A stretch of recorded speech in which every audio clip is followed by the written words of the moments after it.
ne peut pas se prétendre marseillais sans être passé au moins une fois ici, quoi. Voilà. Bonjour Diana, bienvenue chez Maison Empereur, la plus vieille quincaillerie de France.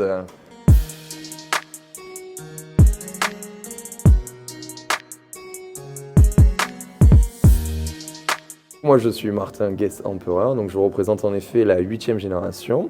À ce jour on a 55 000 références parce que notre process est le suivant, c'est qu'un produit n'en chasse aucun autre. Ce qui veut dire que ce qui était là il y a 200 ans est encore là aujourd'hui. Donc tant que le fabricant n'arrête pas de fabriquer ces produits, ben, on les suit à vitam aeternam. Voilà, donc ici c'était toute la droguerie et ici vous avez la partie traditionnelle, authentique, quincaillerie avec du coup tout ce qui est relatif au bricolage. Et une particularité de cette quincaillerie, c'est quand vous regardez au plafond, et notamment ici, vous avez des clés et vous avez des clés qui n'ont pas bougé depuis plus de 100 ans.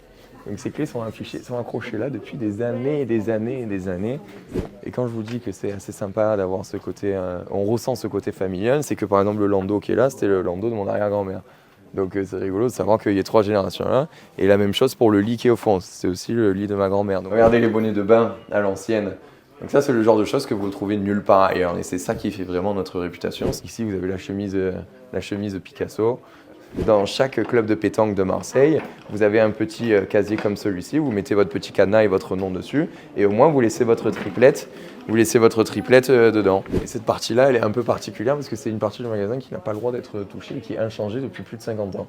On la garde parce que justement, elle a vraiment ce côté authentique. Vous avez encore les prix affichés en francs sur le panneau et c'est quand même assez dingue d'avoir un endroit. Voilà, ça montre qu'on ne fait pas du faux vieux chez nous. Par exemple, pour ce qui est de la coutellerie, ce qui est assez marrant, c'est que vous avez une grand-mère qui vient chaque semaine pour justement récupérer son petit économe qu'elle a jeté avec les épluchures. Et donc c'est marrant parce qu'elle arrive, elle jette la monnaie, la pointe sur la table, elle dit vous me donnez 2 économes et on se revoit dans 15 jours. Et donc voilà, c'est des achats un peu réguliers. C'est des lieux qui sont gorgés d'histoire, il y a beaucoup de choses à raconter, il y a beaucoup d'histoires. Et vous avez même ma grand-mère ici qui représente la 6e génération qui travaille encore. Madame Renaud, est-ce qu'on peut dire quelque chose à la Provence? À la Provence, c'est une belle région la Provence. Je viens en public, ça me fait plaisir de voir l'évolution. Voilà, et ça me fait plaisir de voir qu'il y a toujours autant de monde, je touche du bois que ça continue.